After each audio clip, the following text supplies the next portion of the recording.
حضرت امیر المومنین امام علی علیہ السلام نے فرمایا، بدترین بھائی وہ ہے جس کے لیے زحمت اٹھانا پڑے۔ انسان کی زندگی ایک دوسرے کے سہارے سے آگے بڑھتی ہے۔ کسی شخص کی زندگی کی کامیابی اور سکون میں دوسرے انسانوں کا بہت اثر ہوتا ہے۔ خونی رشتے کے بعد اساتذہ اور ان کے بعد دوست زندگی میں اہم کردار ادا کرتے ہیں۔ حضرت امیر المومنین امام علی علیہ السلام نے دوستی کی حفاظت کے لیے ایک راہ واضح فرماتے ہوئے متوجہ کرتے ہیں کہ جدائی کے اسباب جانو تاکہ دوستی کو بچا سکو۔ حضرت امیر المومنین امام علی علیہ السلام نے دوسرے بھائی یا دوست کو غضبناک کرنے، شرمندہ کرنے اور خود کو اس سے برتر جاننے کو جدائی کا سبب قرار دیا ہے۔ دوست ملنے کی خواہش کرتا ہے اور انسان کہے کہ میرے پاس وقت نہیں ہے، دوست کی ضرورت ہے، اور آدمی اس سے بے اعتنائی کرے۔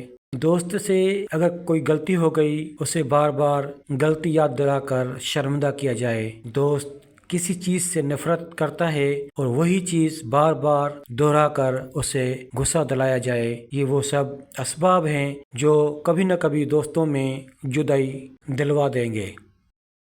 حضرت امیر المومنین امام علی علیہ السلام اس خطرے سے متوجہ کر کے دوستی کی حفاظت کے اصول بیان فرمائے۔ البتہ کچھ دوست حقیقی ہوتے ہیں جن سے اعتماد اور بھروسہ کا برتاؤ ہونا چاہیے، اور کچھ ظاہری اٹھنے بیٹھنے اور ایک ساتھ کھانا کھا لینے یا سفر کر لینے والے ہوتے ہیں جنہیں ہاتھ ملانے والے دوست کہا جا سکتا ہے۔ ان سے اور قسم کا برتاؤ ہوگا، اس لیے دوست کو پہچانیے، اور جب حقیقی دوست مل جائے تو اسے دوستی کو مقدس رشتہ سمجھ کر نبھانے کی کوشش کریں۔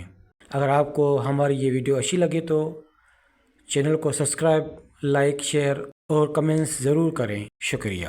آؤ سعادت ہوم ٹی وی کا حصہ بن جاؤ۔ ہم آپ کی مسلسل حمایت اور سعادت ہوم ٹی وی دیکھنے کے لیے آپ کا شکریہ ادا کرتے ہیں۔